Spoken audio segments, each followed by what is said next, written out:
Una sa lahat,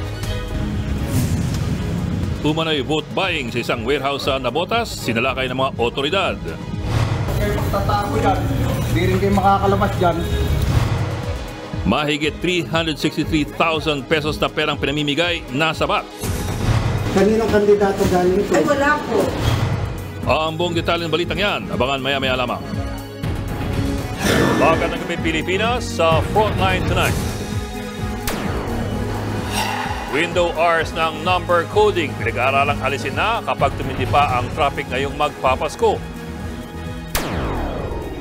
Defense Secretary Gilbert Teodoro, napuno na sa anya yung pagpapakalat ng kasinungalingan ng China kasunod ng pagbangga nila sa resupply boats ng Pilipinas sa Ayungin Shoal.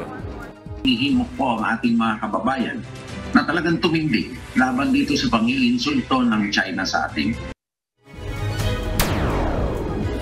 Aircraft carrier ng Amerika na USS Ronald Reagan ipinasilip sa News 5. Bibisita ito sa Pilipinas bilang pagpapakita ng suporta ng Amerika sa gitna ng mga agresibong pagkilos ng China sa West Philippine Sea.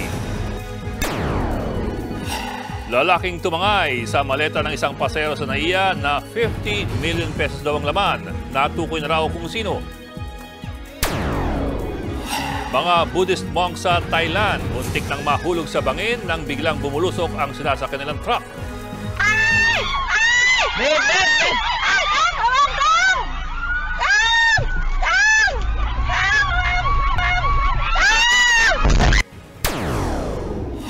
At Vice Ganda, naghimutok online dahil sa naranasang perwisyo ng umano'y overbooking ng Philippine Airlines. Pero tinanggi yan ng PAL.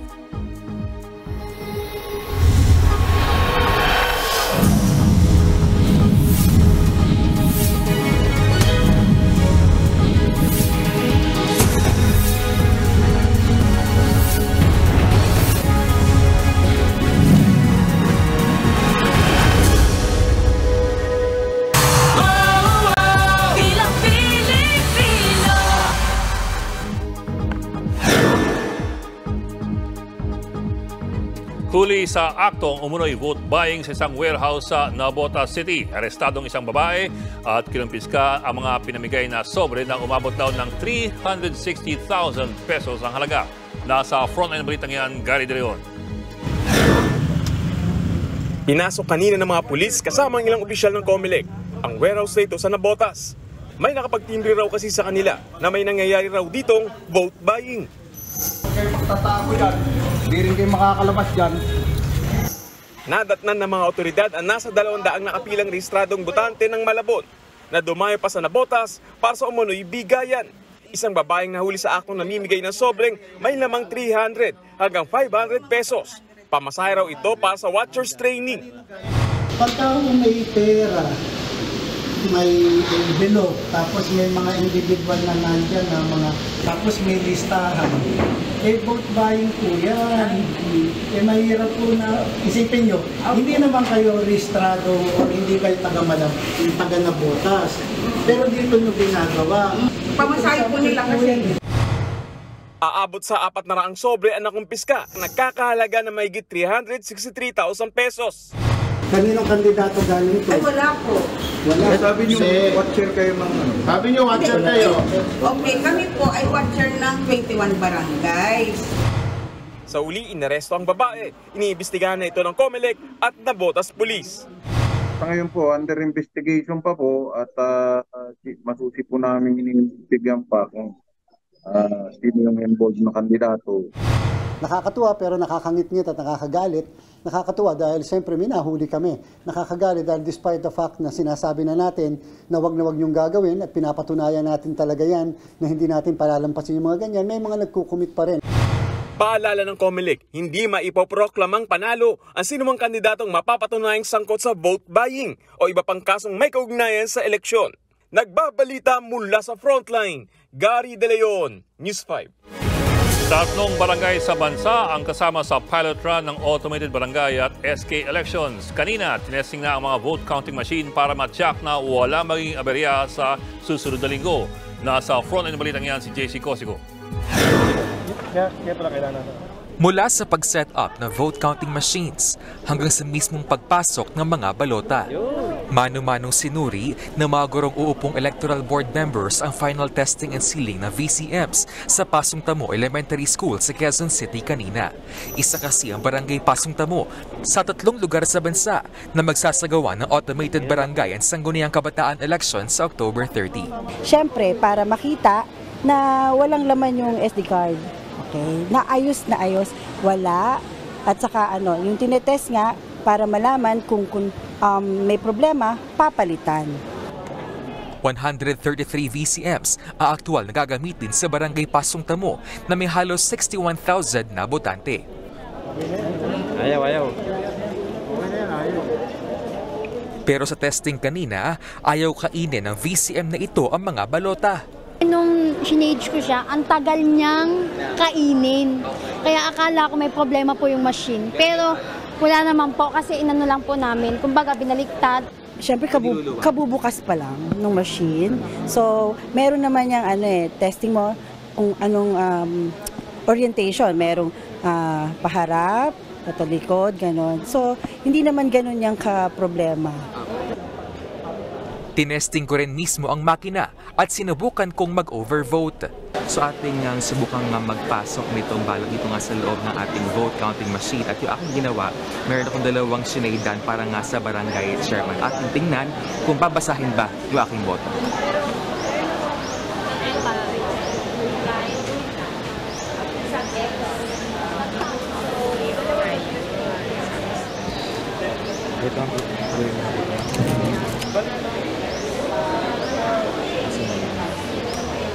Okay.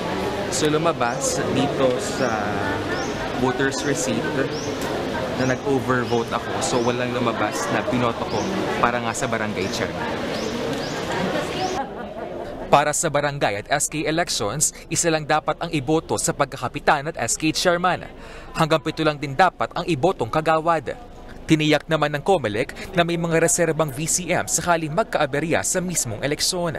Inaasahan naman magiging mabilis ang proklamasyon ng mga mananalong kandidato sa mga lugar na automated ang eleksyon. Kung alas 3 po yan, kahit magsimula na alas 4 ang electronic counting, makakapag-proclaim po sila ng mga 6 o'clock ng gabi. Wala po itong transmission ng result sapagkat wala naman po itatransmit na result electronically. Sa December 2025, ang sunod na barangay at sangguniang kabataan elections. Sa pagkakataong yan, target ng COMELEC na gawing automated ang eleksyon sa barangay sa buong bansa. Pero kaya ba yung gawin ng COMELEC sa higit 42,000 barangay sa 2025? Basta po kailangan namin ng resources, kailangan po namin ng budget for an automated BSK. Ito naman yung po ang pinaghahandaan namin. Higit 20 billion pesos ang kakailanganing pondo kung magiging automated ang barangay at SK elections sa 2025. Nagbabalita mula sa Frontline, JC Cosico, News 5. Bumisita naman kanina si Vice President Sara Duterte sa tanggapan ng COMELEC sa Manila. Mismo si COMELEC Chairman George Garcia ang naglibot sa bise. Dinala niya sa Operation Center ng ahensya para ipakita ang magiging takbo ng barangay at SK election sa October 30. Nakita ni VP Sara kung paano minomonitor ng COMELEC ang mga aktibidad sa eleksyon mula sa delivery hanggang sa deployment ng mga election paraphernalia. Gayon din sa pagpapasweldo at pagbibigay ng honoraria sa mga gurong magtatrabaho sa eleksyon. Hindi naman nagpaunlak ng panayam ang Vice Presidente. Pinag-aaralan po ng MMDA na alisin ang window hours sa number coding scheme sa Metro Manila. Kapag lalo pang tumindi ang traffic habang papalapit ang Kapaskuhan, mapipilit na raw silang ipatupad ang 7 a.m. hanggang 7 p.m. na number coding. Nasa frontline balitang yan si Brian Basa. Dahil sa inaasahang pagdami ng bilang ng sasakyan sa kalsada, lalo ngayong holiday season, pinag-aaralan ng MMDA na alisin na ang window hours sa number coding scheme sa Metro Manila. Mula alas 10 ng umaga hanggang alas 5 ng hapon ang window hour. Sa mga oras na yan, pinapayagang bumiyahe ang mga sasakyan kahit coding. At kung tuluyan ng alisin ng window hour, diretsong ipatutupad ang number coding scheme mula alas 7 ng umaga hanggang alas 7 ng gabi. Ibig sabihin, bawal na ang mga coding na sasakyan sa mga oras na yan. 15 kalye ang tatanggalan ng number coding window hours kung sakali. Wala pang eksaktong petsa kung kailan ito ipatutupad dahil pinag-aaralan pa ang magiging epekto nito. October 6 pa inaprubahan ng Metro Manila Council ang resolusyon para rito. Bahagi na rin po ito ng mga hakbang na ginagawa natin upang mabawasan nga po ang traffic. Lalong-lalo na ngayon at padating na nga po ang Kapaskuhan at inaasahan natin napakaraming sasakyan po ang dadaan sa ating mga kalye. Pero ngayon pa lang, umaalma na ang ilang motorista. Feeling ko naman kasi kahit may gano'n saka wala, parang yung traffic's the same eh. Wala naman nagbago po eh. So, kung tatanggalin yun, medyo mas mahirap na ngayon. Kung ang goal nila mas malesen yung traffic, I think mayroong tendency na baka yung iba mas bumili pa ng kotse para ma-fill in yung window hours na yun. Dahil naman sa paparating na barangay at SK elections, wala munang number coding scheme sa Metro Manila sa October 30. Gayon din sa November 1 at 2 para sa paggunita ng undas. Samantala, nagbabala naman ang MMDA sa mga pasaway na motorista na dumaraan sa EDSA busway. Mas mataas na ngayon ang multa. Para sa first offense, 5,000 pesos ang babayaran. 10,000 hanggang 30,000 pesos naman sa second hanggang fourth offense. Posible ring suspindihin o ma-revoke ang lisensya ng lalabag na motorista. Nagbabalita mula sa Frontline, Brian Basa, News 5. Apat ang patay, kabilang ang isang buntis matapos matabunan ng gumuhong lupa sa General Nakar sa Quezon kaninang umaga. At live mula sa Camp Capipin sa Tanay Rizal, nasa frontline balitang yan si Brian Basa. Brian, nasaan na ngayon ang mga labi? Nasa punerarya na Bok, pero bago dalhin doon, dito muna nilagak ang mga labi sa Army Station Hospital sa Camp Capinpin. Dumating din kanina rito ang mga nagdadalamhati nilang kaanak. Trahedya ang sinapit ng dalawang pares ng mag-asawa sa Sitio Angelos sa Barangay Umiray sa General Nakar, Quezon. Pasado alas 4 ng umaga nangyari ang landslide kasunod ng walang patid na pag-ulan. 5 bahay ang natabunan ng lupa at nalibing ng buhay ang mga biktima. Ayon kay Civil Military Operations Officer Lieutenant Colonel Danilo Escandor, agad rumisponde ang 80th Infantry Battalion ng 2nd Infantry Division para sa retrieval operation. Gumamit pa sila ng chopper dahil walang maayos na daan sa Sitio Angelo. Kinilala ang mga biktima na sina Jonathan at Shirley de Los Angeles, Ramel Binalao at Jonely Datario na napag-alamang buntis. Ayon kay Lieutenant Colonel Escandor, landslide-prone area ang Sitio Angelo. Narito ang kanyang pahayag. Ito po ang Angelo ay mabilis po dito mag-develop ang ulap dahil ito ay nasa gitna ng Sierra Madre. Ito ay gitna ng Sierra Madre, Sierra Madre Mountains. At ito ay gilid ng sapa ngayon. Sa patuloy na pagbuhos ng ulan, lumambot yung lupa.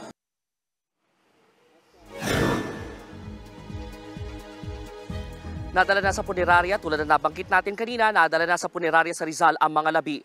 Nakita na rin sila ng kanilang mga naiwang pamilya. Sinang-ayunan din ni General Nakar Mayor Eliseo Ruzol ang sinabi ni Lieutenant Colonel Escandor na bunsod ng sunod-sunod na ulan sa bayan ang nagdulot ng landslide. Narito ang kanyang sinabi.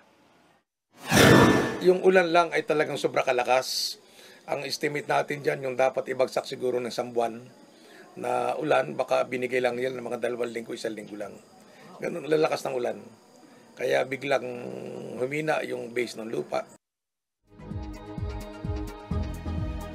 Mukhang mahirapan din daw na ilikas ang mga nasa 1,000 residente sa lugar. Pagtatanim daw sa bundok kasi ang kanilang pangunahing kabuhayan.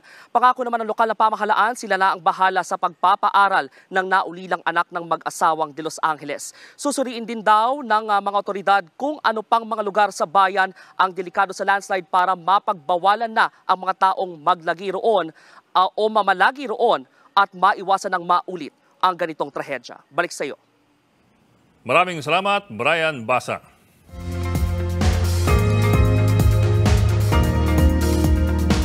Iba yung pag-ingat po sa mga posibleng pagbaha at pagguho ng lupa. Magpapatuloy pa rin kasi ang maulang panahon sa ilang lugar sa Luzon. Epekto po yan ng Northeast Monsoon o yung amihan. Kasama sa mga uulanin ang Ilocos Region, Cordillera Administrative Region at ang Cagayan Valley. Posibleng umulan sa Isabela at Aurora dahil naman sa shear line o yung pagsasalubong ng hanging amihan at mainit na hangin mula po sa Dagat Pasipiko. Magiging maaliwalas naman ang panahon sa Metro Manila at natitirang bahagi ng Pilipinas. Pero paghandaan pa rin ang mga pag-ulan dahil sa localized thunderstorms. Namataan naman ang isang cloud cluster o kumpol na kaulapan sa labas po ng Philippine Area of Responsibility sa silangan ng Mindanao. Ayon sa Pag-asa, Posible itong maging low pressure area bukas o kaya ay sa Biyernes. Sa susunod na linggo, ito yung nakikitang papasok sa PAR. Magdadala ng pagulan ang trough o extension nito sa silangan ng Visayas at ng Mindanao. Tinasaman sa Alert Level 1 ang Bulkang Bulusan. Ayon po sa PHIVOLCS, nasa 121 volcanic earthquakes ang naitala simula po October 14. Nakitaan din ang pamamaga sa bungangan ng bulkan at tumaas din ang carbon dioxide concentrations. Inabisuan ng publiko na iwasan ang 4-kilometer radius permanent danger zone. Pinagbabawalan din ang mga sasakyang panghimpapawid na lumipad malapit sa bulkan. Susunod, AFP, pinag-aaralan na ang ibang paraan na pagsasagawa ng resupply mission sa Ayungin Shoal nang walang sumisiklab na tensyon. Barko ng Amerika na USS Ronald Reagan, bibisita ulit sa Pilipinas.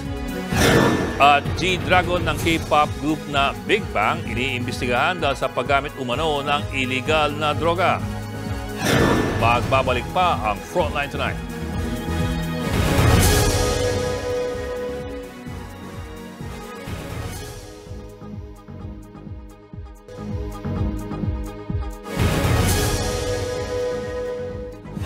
Napuno na raw si Defense Secretary Gilbert Chodoro sa mga agresibong aksyon ng China laban sa mga barko ng Pilipinas sa West Philippine Sea. Sa kabila naman ng tensyon, tuloy pa rin daw ang resupply mission sa BRP Sierra Madre pero nag-iisip na raw ng ibang strategiya ang AFP. Nasa frontline na balitang yan si Gio Robles. Ito ng China talaga nasakupin ang buong. Hindi na itago ni Defense Secretary Gilberto Chodoro ang kanyang pagkainis sa China. Kasunod ng pagbangga ng China Coast Guard sa resupply boat ng Pilipinas sa Ayungin Shoal nitong linggo. And I think this is really looking down at us, and that really disgusts me. And so hinihimok po ang ating mga kababayan na talagang tumindig laban dito sa pang-iinsulto ng China sa ating. Hindi na rin daw siya na-alarma sa mga pahayag ng China dahil kasama na raw sa playbook ng Chinese government ang pagpapakalat ng fake news. Sinasabi pa ng China, the favorite Chinese narrative is that this is all a play of the United States and that we are just marionettes or puppets o tuta ng mga Amerikano na sumusunod sa playbook nila. Tinitingnan na ngayon ng Department of National Defense na paigtingin ang multilateral activities kasama ang ibang bansa para maiwasan ang tensyon sa West Philippine Sea. Pag-uusapan po namin dito sa defense establishment ang pag-iinting ng multilateral cooperation on freedom of navigation and sovereignty operations natin dito sa West Philippine Sea. Aminado naman si AFP Chief of Staff General Romeo Bronner Jr. na nakakabahala ang mga tensyon sa agawan ng teritoryo pero hindi raw ito magiging hadlang para ituloy nila ang mga resupply mission sa BRP Sierra Madre sa West Philippine Sea. And of course, we are worried now. We will admit nababahala kami.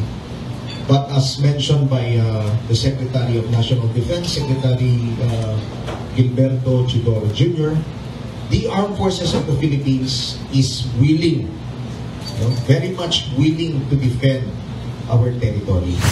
Pinag-aaralan na rin daw ng AFP ang iba pang mga paraan ng pagsasagawa ng resupply mission nang hindi tumataas ang tensyon. Iginiit din ni Bronner na walang pakialam ang China kahit pa kumpunihin ng Pilipinas ang BRP Sierra Madre na nakasadsad sa Ayungin Shoal. Renai Jiao ang tawag ng China sa Ayungin at ilang beses nang iginiit ng Chinese government na bahagi ito ng kanilang teritoryo. China has no right to tell us not to repair that while they themselves have created these artificial islands. Hindi naman tayo nakialam, hindi naman natin sinabi don't do that. Hindi naman natin sinabi na don't bring in missile systems into these artificial islands.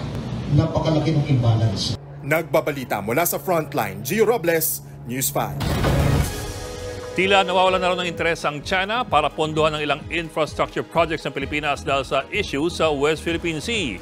Nasa Frontline na balitang yan, Gerard de la Peña. Hindi lang sa gitna ng dagat ramdam ang mas tumitinding tensyon sa pagitan ng Pilipinas at China. Dahil ang agawan ng teritoryo sa West Philippine Sea, nakakaapekto na rin sa usapin ng ekonomiya. Sa isang sulat para kay Chinese Ambassador Wang Xilian, sinabi ni Finance Secretary Benjamin Jokno na hindi na itutuloy ng Pilipinas ang paghingi ng Official Development Assistance o ODA para pondohan ang Tagum Davao-Digos segment. Ito ang Phase 1 ng Mindanao Railway Project. Isa ito sa mga proyektong isinusulong ng dating Administrasyong Duterte, pero nabalahaw dahil hindi natuloy ang ipinangakong loan ng China. Noong 2022, itinuloy ng Administrasyong Marcos Jr. ang negosasyon sa loan.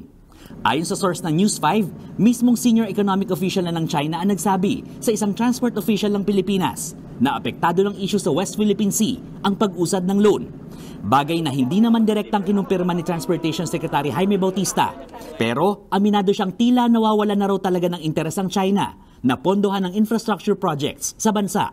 Pero sir, parang nag-win ng interest nila sa projects dito sa atin. Parang ganon ang lumalabas, no? Bukod sa Mindanao Railway Project, binigyan na rin ng ultimatum ng DOTR ang China Export-Import Bank para sumagot kung mapopondohan nito ang PNR South Long Haul.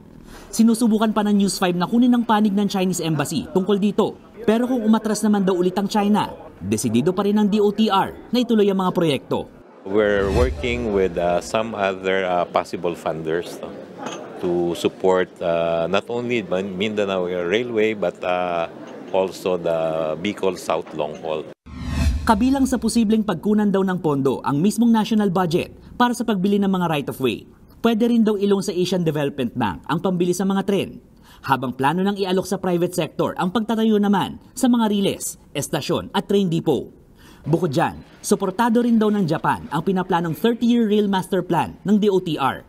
Kasama sa posible nilang pondohan ang planong MRT Line 4 mula Ortigas hanggang Taytay Rizal, LRT2 Extension Project papuntang Rizal, at ang planong MRT Line 11 mula EDSA Balintawak hanggang San Jose del Monte, Bulacan. JICA has committed to extend more support, no, for the railway projects that we will implement in the country. No, we even signed an agreement for JICA to help us develop a 30-year railway master plan for the Greater Capital Region.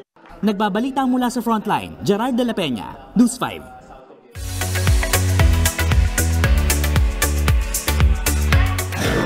Showbiz Tonight na tayo.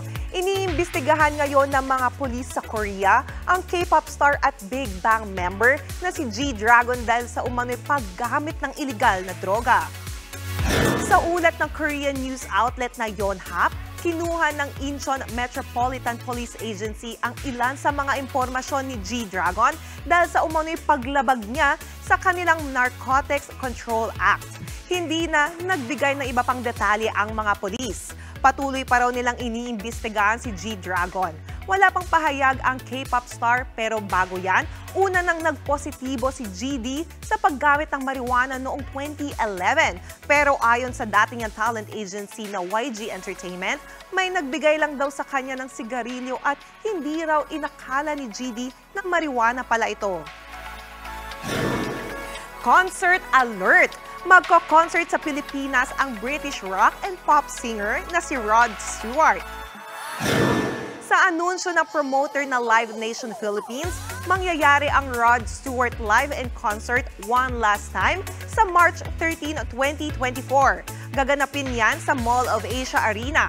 Sa susunod na buwan, magsisimula ang bentahan ng tickets. 1960s nang magsimula ang music career ni Rod. Ilan sa classic hits niya ang Have I Told You Lately at ang I Don't Want to Talk About It. Patikim pa lang yan ang maiinit na chika sa Showbiz Tonight. Diyan lang kayo mga kapatid. Susunod, laking tumangay ng maleta na may lamang milyon-milyong piso mga alahas, tukoy na raw.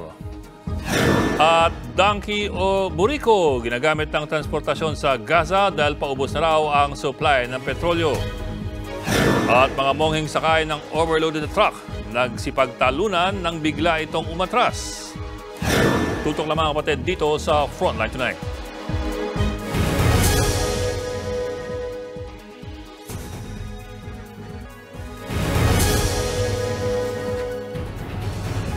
Bibisita sa Pilipinas ang USS Ronald Reagan ng Amerika para magsagawa ng routine visit. Pagpapakita raw ito ng suporta ng Amerika kasunod ng pangharas ng China sa West Philippine Sea. Nasa frontline ng balitang yan, Brian Castillo. Tila eksena sa maaksyong pelikula ang sunod-sunod na paglipad ng F-18 Super Hornet multi-role fighter jets ng Amerika. Ilan lang ito sa mga makabagong gamit ng US military na sakay ng USS Ronald Reagan, isa sa mga nuclear-powered aircraft carrier ng Amerika. Ipinasilip ito sa piling miyembro ng media, kabilang ang News 5. Nakatakda itong dumaong sa dagat na malapit sa Maynila para magsagawa ng isang routine visit. The visit of the Reagan is a symbol of the partnership and the alliance that we have with the Philippines. Ang barkong Ronald Reagan ay nakatigil pa sa bahagi ng Philippine Sea, gawing silangan ng Luzon Strait, malapit sa Batanes. Nitong weekend lang ay nagsagawa pa ito ng flight operations sa South China Sea. Hindi yan nagustuhan ng China at tinawag nila itong provocation o panghahamon. Lalo lang daw nitong hinihikayat ang Pilipinas na palalain ang gulo sa agawan ng teritoryo. Sagot dyan ng Amerika, It's the long-standing policy for the United States to support freedom of navigation in international waters. Pagpapakita rin daw ng suporta sa Pilipinas ang pagbisita ng isang US aircraft carrier sa ating bansa. Kasunod ng pagbangga ng China Coast Guard at Chinese Maritime Militia vessel sa isa sa mga resupply boat ng AFP at sa BRP Cabra ng PCG noong linggo sa Ayungin Shoal. We are here as your allies, and we are here to support the Philippines' safety. We're here to support your exercise of your sovereign rights in your EEZ, and we're very happy to reiterate our ironclad alliance with the Philippines. Ikinatuwa rin ng Amerika ang patuloy na pagsisiwalat ng Pilipinas sa mga iligal na aktibidad ng China sa loob ng ating exclusive economic zone. I just want to applaud the Philippine government for bringing transparency to their supply missions to show their exercise of sovereign rights in resupplying the brave sailors and Marines aboard the BRP Sierra Madre. Ang nakatakdang pagbisita sa bansa ng USS Ronald Reagan ay alinsunod sa umiiral na Mutual Defense Treaty sa pagitan ng Amerika at Pilipinas at sa Visiting Forces Agreement o VFA. Sa halos 5,000 tropang Amerikano na sakay ng barko, tinatayang nasa 150 sa kanila ang may lahing Pilipino. Isa sa kanila ang PhilAm na si Justin Azuma. Nakatoka siya sa pangangalaga ng supply at iba pang pangangailangan ng mga kasamahan niyang sundalo. There's a sense of pride na in some way on what we do, natutulungan namin yung Pilipinas sa mga mission namin. Ito na ang ikalawang pagkakataong bibisita sa bansa ang USS Ronald Reagan. Huli itong bumisita sa Pilipinas noong nakaraang taon. Nagbabalita mula sa frontline. Brian Castillo, News 5. Nakilala na raw ang tumangay sa naiwang maleta sa NAIA na naglalaman daw ng 50 million pesos na halaga ng mga alahas at gamit. Nasa frontline na balitang yan, Faith Del Mundo. Very, very, very, very positive. Ayun. At identified na po yung lalaki. May nakapagturo na raw sa lalaking tumangay sa naiwang bagahe ng isang pasahero sa NAIA Terminal 3 na naglalaman ng 50 million pesos na halaga ng mga alahas at iba pang gamit. Kasunod yan ang pangako ng may-ari ng bagahe na si Maricor na magbibigay siya ng 1 milyong pisong pabuya. Ibinalita yan ni Maricor nang muli siyang makapanayam ni Senator Raffy Tulfo sa kanyang programang Wanted sa radyo. Kilalang-kilala raw na nagtip ang lalaking kumuha sa maleta. Right now, hindi natin pangangalanan yung tao. Pero ang gagawin natin, Attorney Villamor, ay i-refer natin to sa NBI for validation.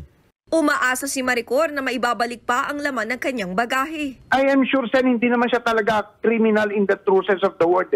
Nakakita lang siya ng opportunity. Kaya hopefully, he would rethink his position kesa naman madiskaril ang buhay niya.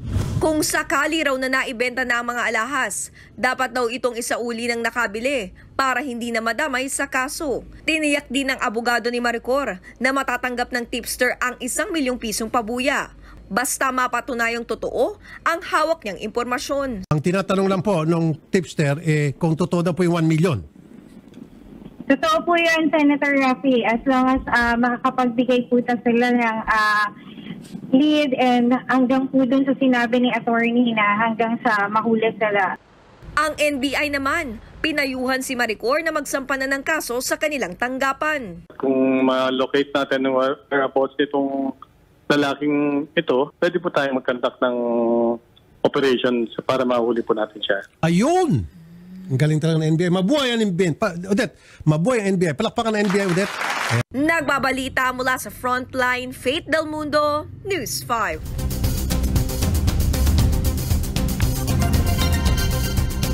Nagsipagtalunan ng mga mongheng sakay ng isang overloaded truck na muntik nang mahulog sa bangin sa Thailand. Sa China naman, daan-daang itim na ibon ang biglang nagsulputan na senyales nga ba ng kababalaghan. Yan at iba pa sa Frontline News Abroad ni Elaine Fulgencio. Sa dashcam footage na ito sa Thailand, makikita ang isang truck na punong-puno ng mga sakay na Buddhist monk. May dalawa pang nakasabit na pasahero. Paakyat na sana ito papunta sa isang temple nang biglang tumirik. Maya-maya pa, biglang umatras ang truck. Tinangkang tumulong ng ibang tao sa paligid pero nagdire-diretso sa pagbulusok ang truck. Ilang sakay nito ang tuluyang nahulog. Maswerteng hindi tuluyang nahulog sa bangin ng truck at nakababa ang iba pang pasahero. 2 Buddhist monk ang nagtamo ng mga galos sa braso. Sa South Korea naman, nagsagawa ng crowd control simulation ng mga pulis bilang paghahanda sa nalalapit na selebrasyon ng Halloween. Layon din itong hindi na maulit ang nangyaring Halloween crash sa Seoul noong nakaraang taon na ikinamatay ng 159 na biktima. Isa-isang pinalabas ang mga tao sa masikip na iskinita. Bukod sa drill, nagkabit na rin sila ng higit 700 mga CCTV na may artificial intelligence. Kaya nitong malitek kung may overcrowding sa isang lugar. Marami namang kinilabutan sa pambihirang tagpo na nakita ng mga tao sa China na balot ang kalangitan ng daan-daang itim na ibon. Maririnig pa ang sabay-sabay nilang paghuni. Ang bubong ng gusaling ito na puno ng mga nakadapong ibon. May mga natakot sa pangyayaring ito na senyales daw ng paparating na dilubyo. Pero ayon sa mga eksperto, nagmamigrate lang ang mga ibon patungo sa lugar kung saan mas mainit ang klima. Nagbabalita mula sa Frontline, Elaine Fulgencio, News 5. Naharap sa humanitarian crisis ang Gaza City. Paubos na kasi ang supply ng kuryente at langis. Nasa Frontline balitang yan, Camille Samonte. Donkey o boriko na ang humihila sa bangkay ng mga biktima ng giyera sa Gaza City. Nanganganib na raw kasing maubos ang supply nila ng petrolyo kaya hindi na sila gumagamit ng sasakyan. Sa langis at kuryente rin nakadepende ang buhay ng 40 premature baby na ito sa intensive care unit ng isang ospital. Dahil sa kakapusan ng supply, pinipilahan ang mga gasolinahan. Pati sa pagluluto, gumagamit na ng panggato. Hirap din ang World Health Organization sa paghahatid ng medical supply. Mismong ang military spokesperson ng Israel ang nagsabi na hindi sila papayag na mahatiran ng langis ang Gaza Strip. Ginagamit lang daw kasi ito ng Hamas para magtayo ng infrastruktura. Sa video na ito ng Israel, kitang-kita ang mga miyembro ng Hamas na sumusubok umatake sa dagat pero pinatumba agad ng mga sundalong Israeli. Pati sa Tel Aviv, nagbabala na sa kanilang mga residente sa paparating na rocket ng Hamas. Pero hindi nagpatinag ang airstrike ng Israel na nakapatay ng 700 Palestinian sa loob lang ng magdamag. Pinunterya nila ang mga leader ng Hamas. Dahil sa walang patid na airstrike ng Israel, nananawagan na ng ceasefire ang United Nations. I'm deeply concerned about the clear violations of international humanitarian law that we are witnessing in Gaza. Let me be clear, no party to an armed conflict is above international humanitarian law.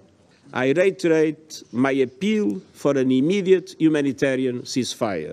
Hindi nagustuhan ng Israel ang sinabi ng UN na parang sila pa raw ang sinisisi kahit Hamas ang pasimuno ng gulo. You are blaming Israel? This is a pure blood libel. This is a pure blood libel, and I think that the Secretary General must resign. Hamas is worse than ISIS, and like Chancellor Scholz says, they are the new Nazis. There is not two sides at this moment. Sa ngayon, lagpas 6,000 na ang namatay sa giyera kabilang ang mga bata.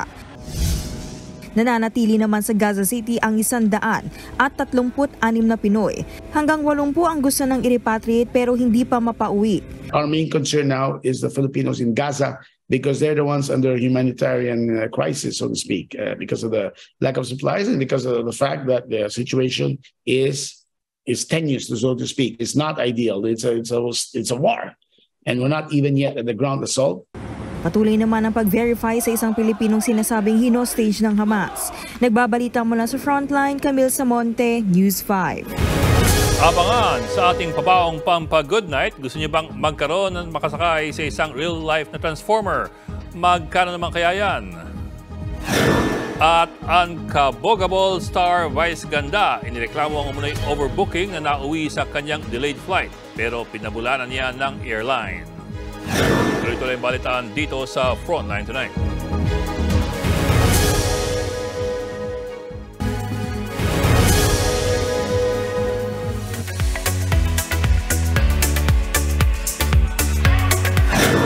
Heto ang mainit na chika.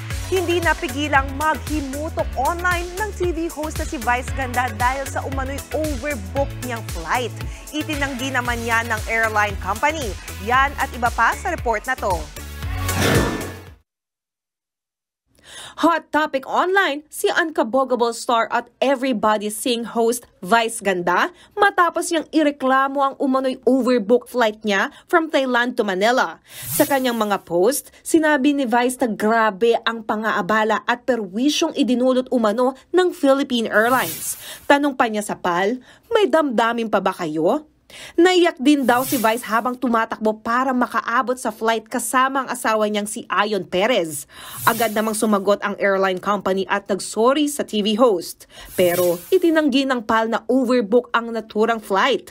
Paliwanag ng kumpanya, base sa kanilang safety check, nagkataon lang daw na hindi pwedeng ipagamit sa pasahero ang dalawang business class seats dahil sa anilay safety concerns.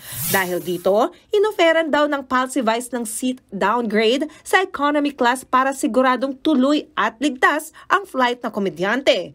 Dagdag pa ng PAL, nakatanggap sila ng update na may dalawang pasahero na tumanggap ng downgrade offer. Kaya ibinalik kay Vice ang nauna nitong binook na business class seat.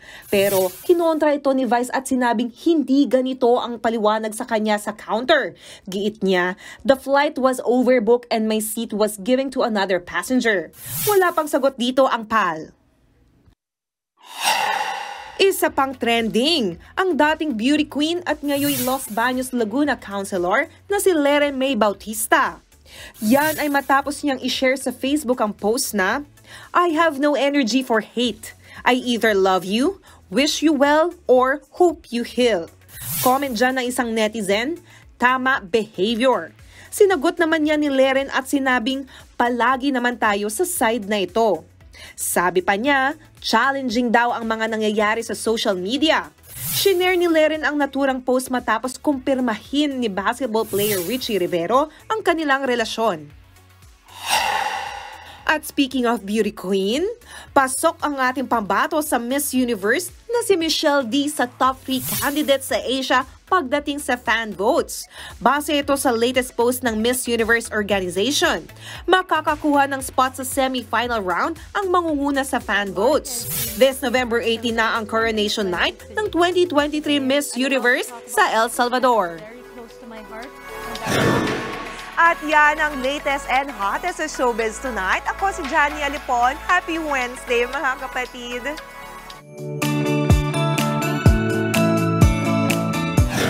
At para naman sa ating pabaong pampa-good night, matutupad na ang pangarap ng mga gustong magkaroon ng totoong Transformer robot. Mabibili po yan sa Tokyo, Japan. May taas itong 4.5 meters at bigat na higit 3 tonelada. Pwedeng sakyan sa loob ang robot para gumalaw ito. Ayon sa manufacturer, abutin ng 12 to 18 months ang production para sa mga o-order nito. Ang presyo po niyan ay 2.2 million pounds o mahigit 150 million pesos. Mga kapatid, 61 days na lang po at Pasko na. At yan po ang 45 minutong paghimay sa malagang headlines, balta at diskusyon para sa paghubog ng matalinong opinyon. Kami yung kasangga sa pagbabalita. Sa ngalan po ni Los Baños, ako po si Ed Lingao. Magandang gabi.